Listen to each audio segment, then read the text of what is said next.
नमस्कार, मी Nitin. वायझर India news मध्ये आपल्या सर्वांचं स्वागत. पाहूया दिवसभरातील महत्त्वाच्या घडामोडी. सुरुवातीला एक नजर आजच्या ठळक घडामोडींवर.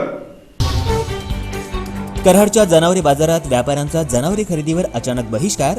बैल बाजार परिसरातील उपद्व्यापींच्या त्रासाला कंटाळून व्यापाऱ्यांनी टाकला बहिष्कार.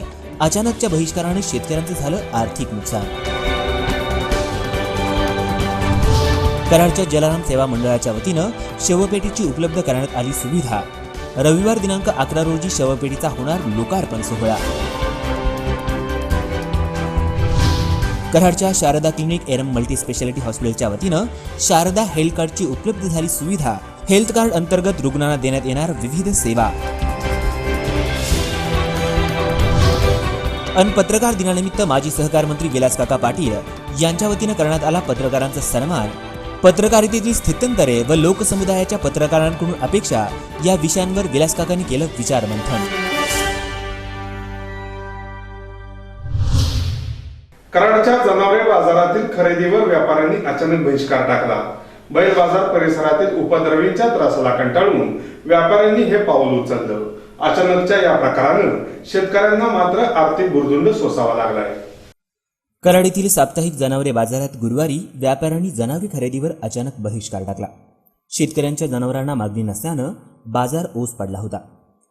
कराड येथे दर गुरुवारी भरणारा जनावरांचा बाजार हा सातारा सांगली जिल्ह्यातील मोठा बाजार म्हणून ओळखला जातो. दुग्ध उत्पादक शेतकरी जनावरे खरेदीसाठी येथे गर्दी करतात. त्याप्रमाणे मोठ्या प्रमाणावर व्यापाऱ्यांच्याकडूनही जनावरांची खरेदी होत असते. जनावरे खरेदी करून घेऊन जाणाऱ्या व्यापाऱ्यांना पोलिसांकडून व तथाकथित सामाजिक कार्यकर्ते यांच्याकडून नाहक त्रास दिला जातोय. काही प्रसंगी व्यापाऱ्यांना मारहाण झाल्याच्या घटना देखील घडलेल्या आहेत. या सर्व प्रकारात व्यापाऱ्यांचं आर्थिक नुकसान तर होतच, मानसिक त्रासही सोसावा लागतोय. व्यापाऱ्यांना होत असलेल्या त्रासातून कायमस्वरूपी शासन स्तरावर तोडगा निघणं आवश्यक आहे. याचा व्यापाऱ्यांना व शेतकऱ्यांनाही फायदा होईल. यासाठी कराड येथील बैल बाजारात व्यापाऱ्यांनी खरेदी विक्रीवर बहिष्कार घातला. अचानक झालेल्या बहिष्कारानं बैल बाजार ओस पडला होता. या प्रश्नावर त्वरित तोडगा निघावा अशी अपेक्षा व्यापारी व शेतकऱ्यांनी केली आहे. आज या भाकड जनावरांच्या व्यापारावर खेडोपाड्यातील सर्व जाती धर्माचे हजारो कुटुंब जगतात. जर आज हा धंदाच जर बंद पडला तर या लोकांनी खायचं काय? यांच्या कुटुंबाच्या उदरनिर्वाहाचं साधन काय? प्रशासनानं यावर दखल घेऊन हे जे सामाजिक संघटनांच्या नावाखाली जी जनावरांच्या गाड्या अडवून त्या लुटालूट केल्या जातात, त्या गाड्यातील माल जातो कुठे याचा काय त्या व्यापाऱ्याला येणार. ज्या व्यापाऱ्याची गाडी पकडली जाईल त्या व्यापाऱ्याला किमान त्या गाडीच्या पाठीमागे 7 ते 7 लाख रुपयाला आपलं घर जाळावं लागतं.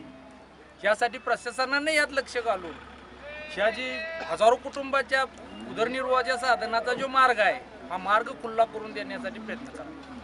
अशी जी मज 50-60 हजारला विकती, याची किंमत 20-25 हजार रुपये भाकड झाल्यानंतर मालकाला भेटती. ती जर जाणार 25-30 हजार जर असं सोडून देऊन पुन्हा जर त्या शेतकऱ्याला विकत नवी म्हस घ्यायची झाली तर ती नवीन म्हशीचे पैसे आणणार कुठून? हे निम्मे अर्ध ह्यांचं पैसे काय ते पैसे घालून जोडणं शेतकरी करून ती म्हस घेते. ती यात शेतकऱ्याला सुद्धा फायदा आहे. तोट्याची गोष्ट नव्हे. निम्मार्ध पैसे हे निम्मार्ध करून ते आपली जांगजोड करून परपंचाची गाठ बांधतात बराबर.